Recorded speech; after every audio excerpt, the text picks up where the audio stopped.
Hey everyone, Merry Christmas and welcome once again to the worship of Community of Grace. My name is Tim Wright, I'm the pastor here. It is week number 4 of Advent, and that means the next time we get together it's going to be Christmas Eve, and I can hardly wait. But we want to make sure that we enjoy this moment too.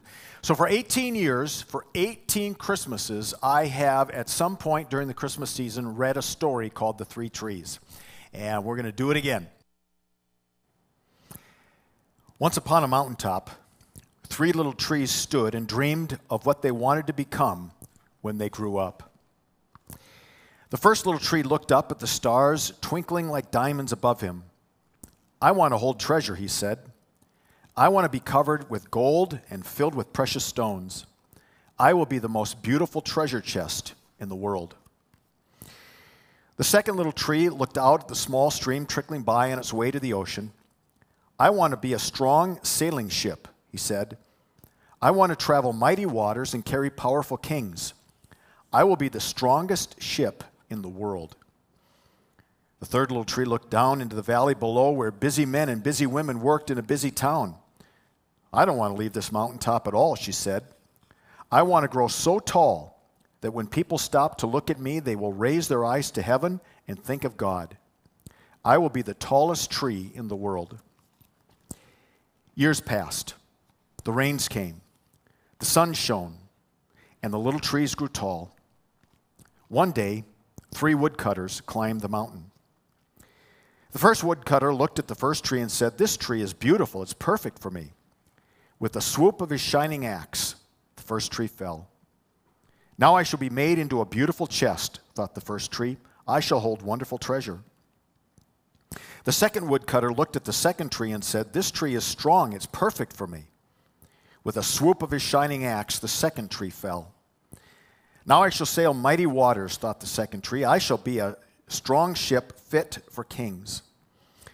The third tree felt her heart sink when the last woodcutter looked her way. She stood straight and tall and pointed bravely to heaven, but the woodcutter never even looked up.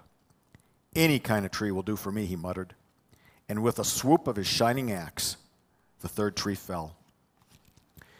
The first tree rejoiced when the woodcutter brought him to a carpenter's shop, but the busy carpenter was not thinking about treasure chests. Instead, his work-worn hands fashioned the tree into a feed box for animals.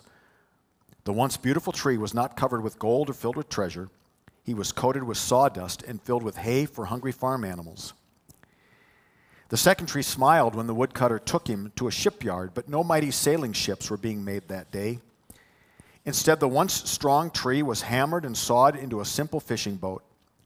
Too small and too weak to sail an ocean or even a river, he was taken to a little lake, and every day he brought in loads of dead, smelly fish.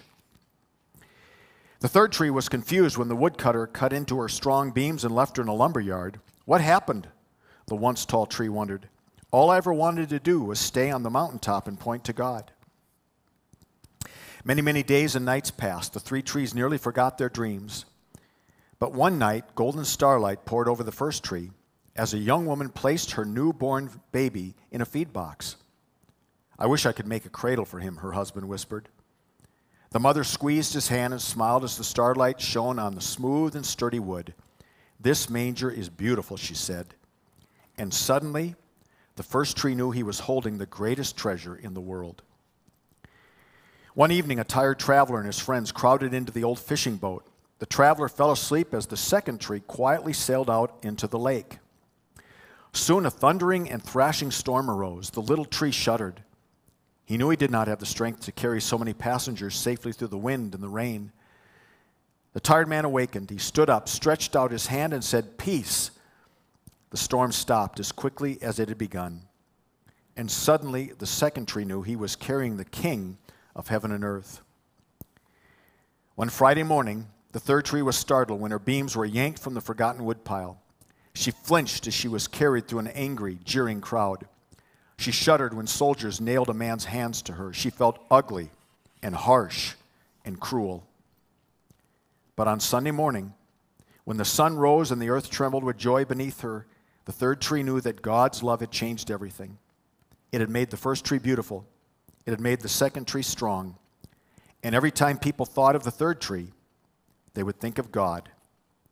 And that was better than being the tallest tree in the world.